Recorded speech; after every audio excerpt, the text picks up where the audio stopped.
Caso de estudio 1. Los inquilinos turistas.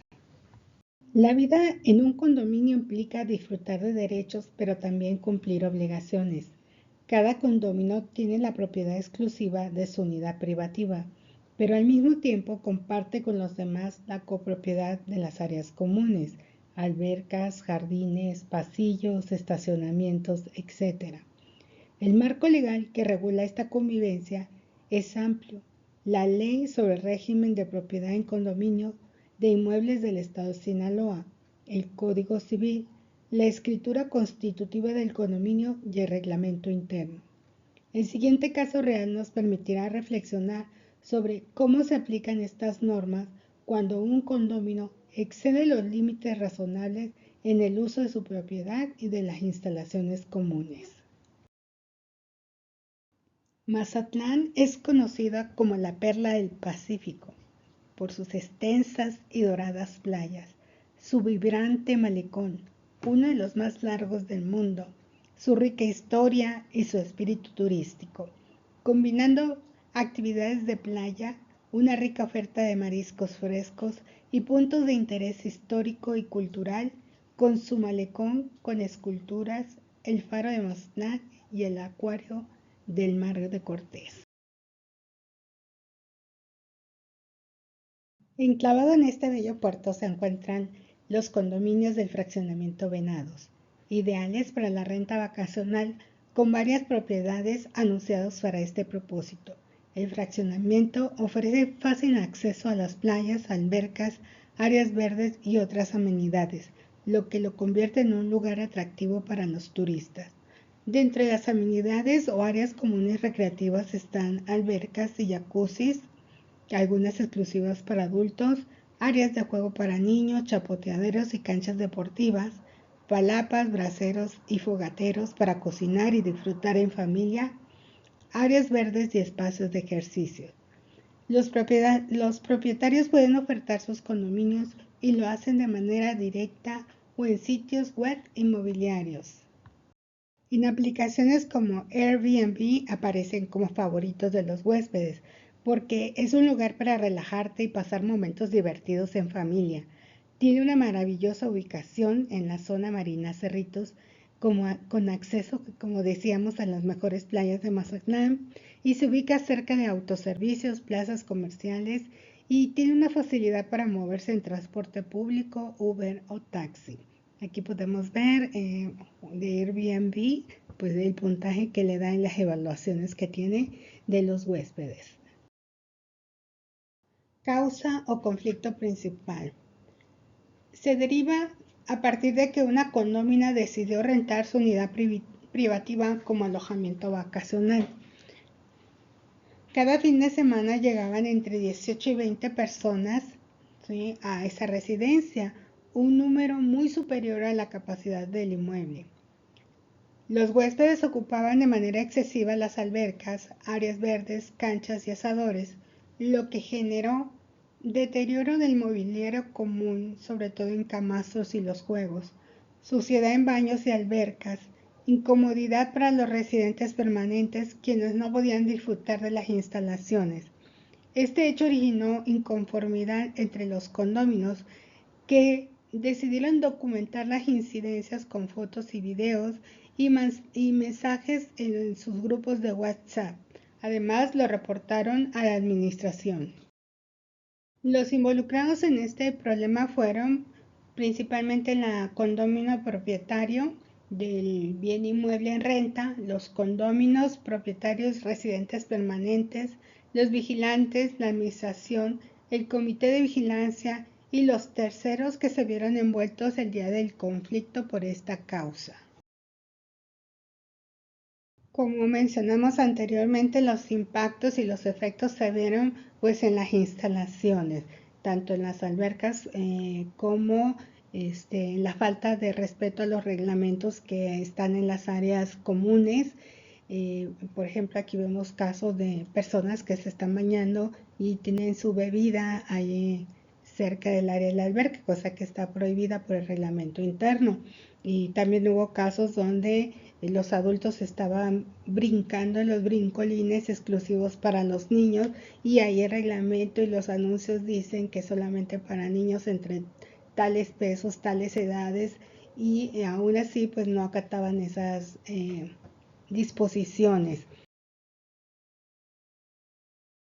El impacto social fuerte fue la diferencia que se empezó a notar al dividirse los condóminos, ya que muchos tenían unidades privativas para la renta vacacional y se empezaban a enfrentar con los residentes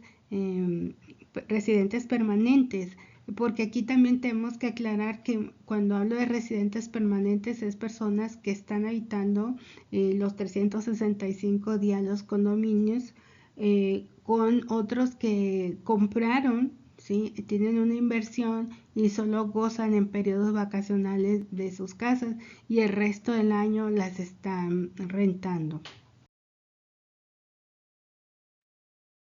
Normativo que se aplicó para este caso, pues vemos que en el régimen de propiedad del condominio de inmuebles de Sinaloa, en el artículo primero, reconoce que cada propietario tiene derecho exclusivo sobre su unidad y derecho de copropiedad sobre las áreas comunes.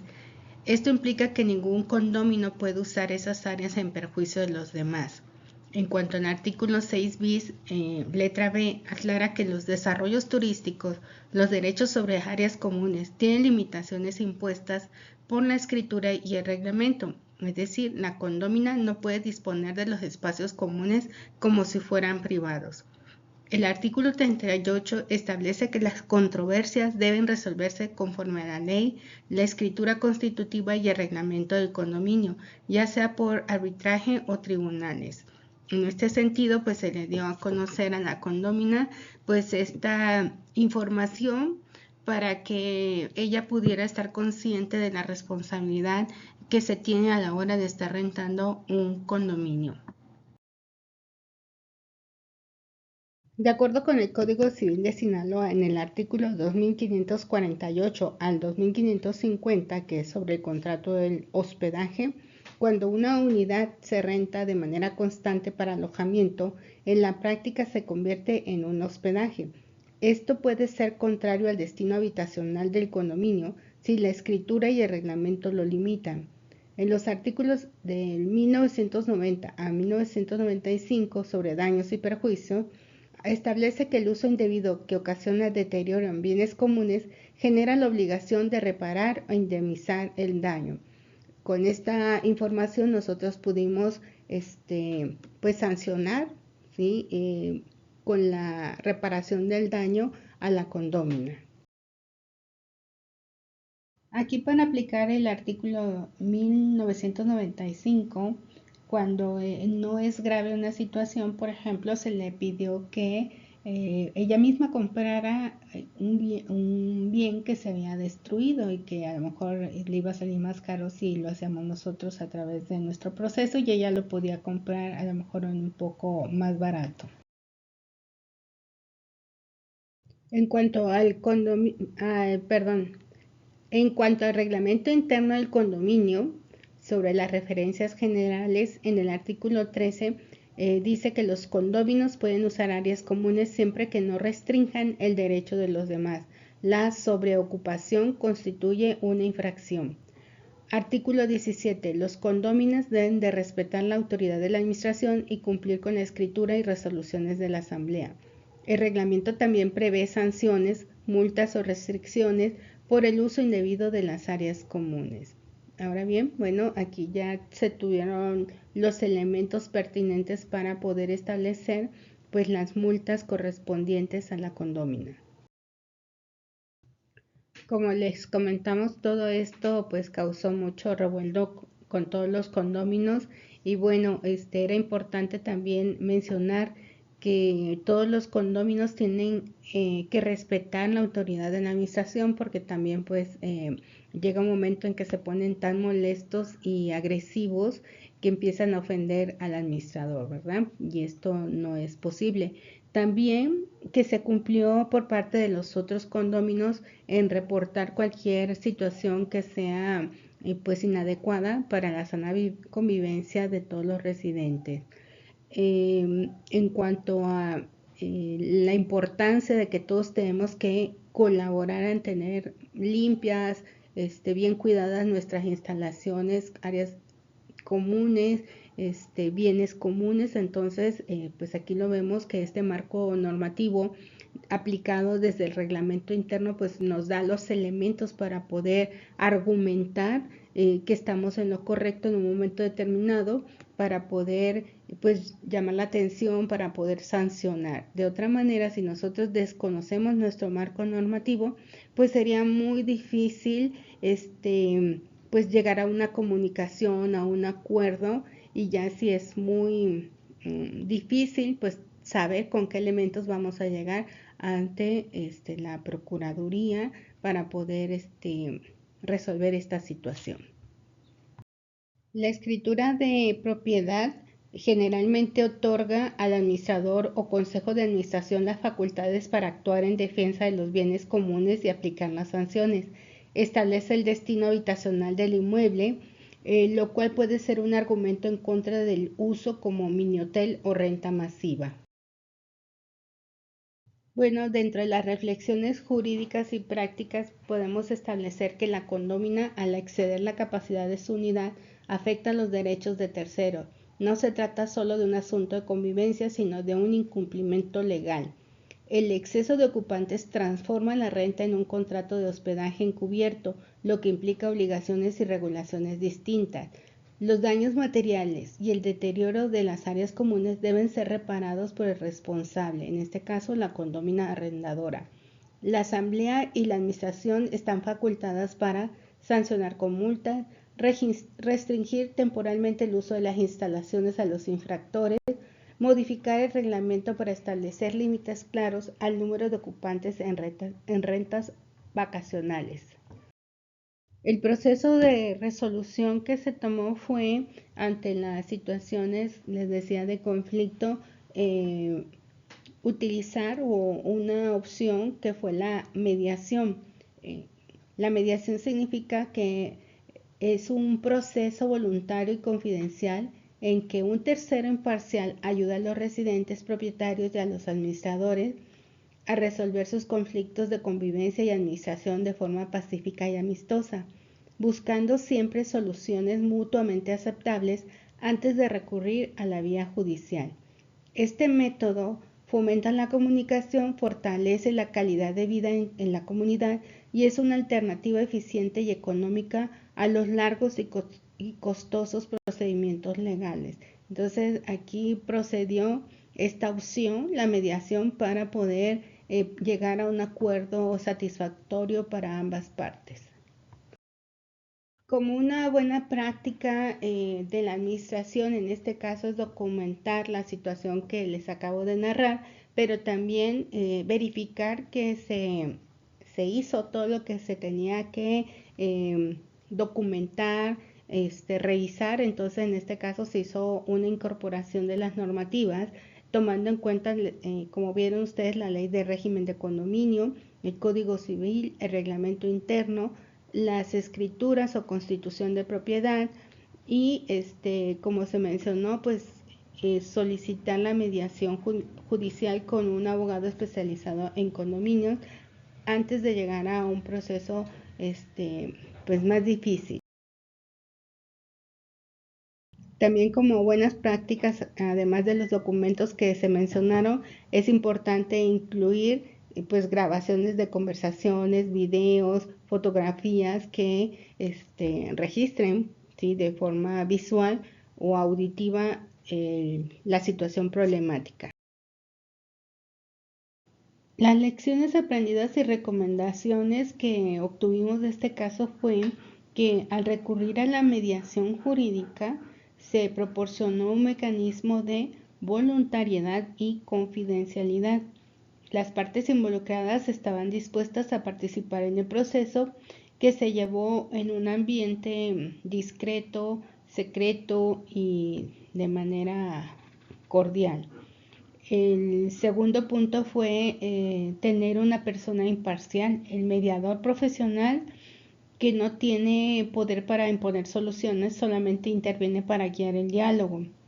Fomento precisamente del diálogo. El mediador faculta o facilita la comunicación efectiva, permitiendo que las partes se expresen y expongan sus necesidades y preocupaciones para entenderse mejor. La búsqueda de soluciones. Se exploran diversas opciones y se evalúan las soluciones más viables para llegar a un acuerdo satisfactorio para todos los implicados. Se hizo el acuerdo y se logró el cierre. Con un consenso se firmó un acuerdo que puso fin al conflicto.